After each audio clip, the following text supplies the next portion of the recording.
Okay, this is me. I don't know how to start this, but I just made 3 videos and I was just like, it's not like the way I was just yelling like 20 minutes ago when I was so frustrated.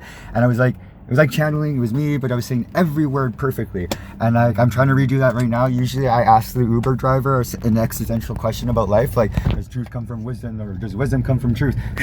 Or like, what motivates you, or no, what motivates you in life? And there's like all these other questions that I ask. They are the only people that I actually have these personal, really deep conversations with, because everyone around me is concerned about me and just doesn't know who I am. And when I try to express that, I get so worried that these things that I do are going to show them that I'm actually not healthy in the mind, and I'm not healthy physically, and I know the reasons why. I'm very aware of them, but they're things that can't be explained by any of my doctors, specialists, that are apparently, possibly, because I'm showing up healthy, something that is possibly in my head, psychosomatic. Pain is very subjective, and it works in various ways, and it doesn't make sense, and they're still trying to understand it, because there's a lot of shit to know out there, and doctors don't know everything. But when you are trying to tell them exactly what you think it is, and you know the things that you're doing might be catering to it, and yes, the drug exasperates it, and it's got to the point where, like, I am so hot, like, sick and tired of people trying to tell me I'm trying to, like, I have to get off the drugs. I am trying to do that. But if you were able to just like listen to some of the reasons why I still continue, or had to, or felt compelled to, it's not like people do things that they don't want to do because they have to do them. Some people don't get those things that they do because they're not them. Those people that do things that don't want to do things, or would rather not, they do them typically because they're trying to do something else, and doing that will get them to that other place. You have so many things in your life that it's so hard to tell when there is something that is in it that you cannot know what exactly it was that actually made you do what you do, or did, or whatever. You do things constantly without actually thinking about what you're doing. You do things because you are so used to doing things. You actually just do them because everyone else is doing them, or you just do them. It's like, and you know what? I can give examples, but like, I don't need to prove that right now, just because this is about me.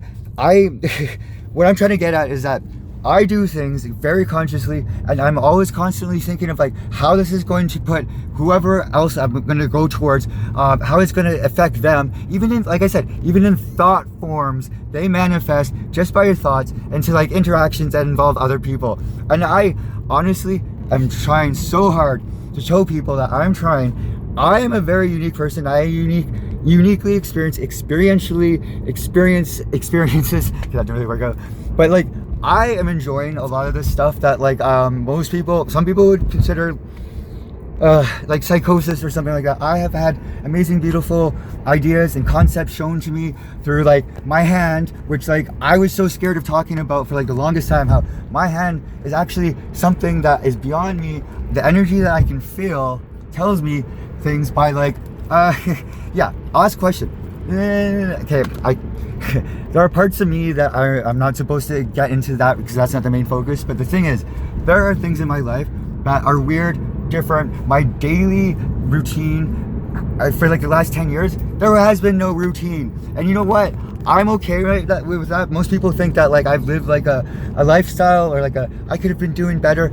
I have learned so much from that weird lifestyle, which is basically the gay party scene in Edmonton and in Vancouver. So yes, I've met so many guys, I've had so many connections with them in a way that no one else has connections with these people, who are so different from like the average person I would encounter. I had a relationship with somebody who was a millionaire. Okay, that doesn't matter, but the fact is that he's a part of society that someone like me, the way I was raised, would never have been able to actually like see, you know, certain things and meet people that were actually like beyond my area of like, the only other way was if like, you know, I don't know, there is no other way.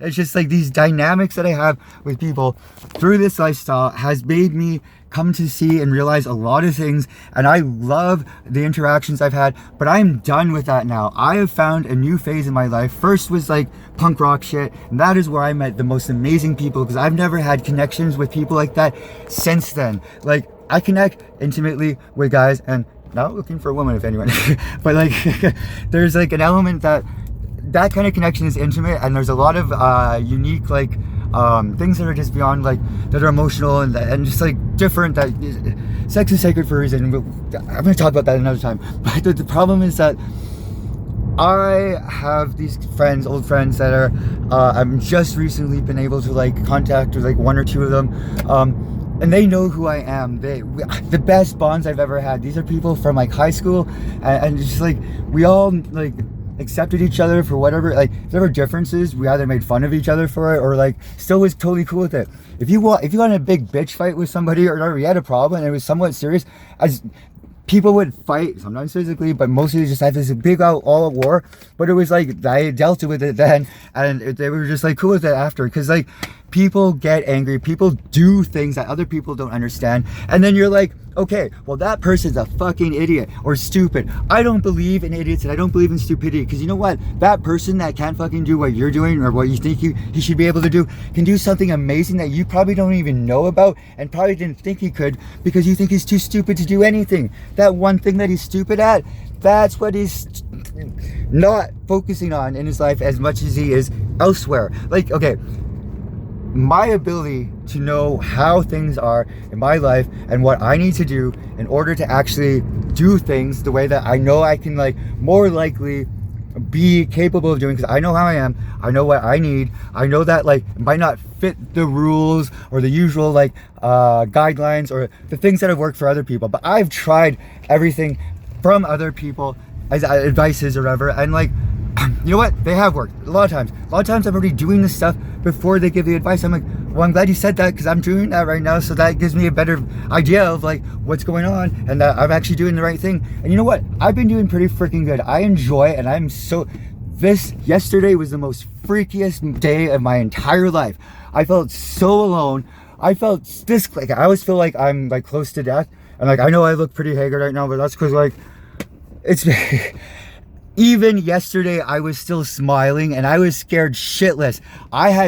When I say smiling, is like I have these things and moments where sometimes it's like it's surreal. It's like, is this world really this like, and you know what, the past month I still don't believe in stupidity, but it's like, this shit's so stupid. And like everything that I do in like the last like 3 years has been to like try to show people that there are a lot of beautiful things in this world, but the fact that everyone is so busy working and so busy concerned with their own lives that they're missing out on the fact that we are very close to becoming some sort of society or some sort of entity that we don't even know who we are or who the person that lives next to us. That's fine if you're into privacy and stuff like that, but when you're concerned about somebody that you know, or that like there's sides to everything, right? People do not know my side. I've been so scared to like share my side for various reasons in the last couple of years, and I just recently like I used to be so scared of like I was scared of dying because I thought I was involved in something. I'm not even gonna say more than that, but I'll eventually clarify this all once I'm better. But this is the one thing that I need to like convey. Well, there's a lot of things. The one main thing I need to convey is that I am trying to do the best I can in my life, and you know what? It's very like what I need is like help. I lost it because like I was going off a tangent, and I am so close to being in a situation where I do not feel safe no matter where I go. And it's not because of like, it's because of this neck. It's because of the fact that like no one, I don't even know, but I do know for a fact, for sure, that it's beyond explanation. Like I can explain this neck thing to people. They think it's in my head. I've had too many experiences where I've been fucking close to my head coming off, like not coming off, but there's shit going on in my neck that I have an idea it is. Okay, yes, the drugs that I take exasperate it, but there's something there that I left the hospital yesterday because I had to do these like hand movements or whatever to keep my head in an upright position, not too forward and not too far back, because when I move and I'm in this state or whatever, it didn't hurt before, but now it's at a point where it hurts and there's all these weird things happening in my entire body. But when you're like doing these weird hand gesture things, I've been to the psych ward 3 times, and okay, there are times where I've had elements of like the first time was my spiritual awakening. I had no clue what the hell was going on with me, but I literally had an amazing 2 days of my life those days, and I had to go to psych ward. My partner was like, okay, well, we're gonna go to the hospital, check you, and just, I was like, okay, yeah, I'm totally aware of how I am right now. There's all this experiences happening to me, and yeah, I'm okay. I was there for 10 days. It was like, actually, I needed that, and I felt like that, not because I needed that, but I needed to see what it was like in there, so I could see and actually see how the government and how our society works and treats people. And it's really, really, really, really, really, I'm here. I'm gonna pause this. Thank you. Bye.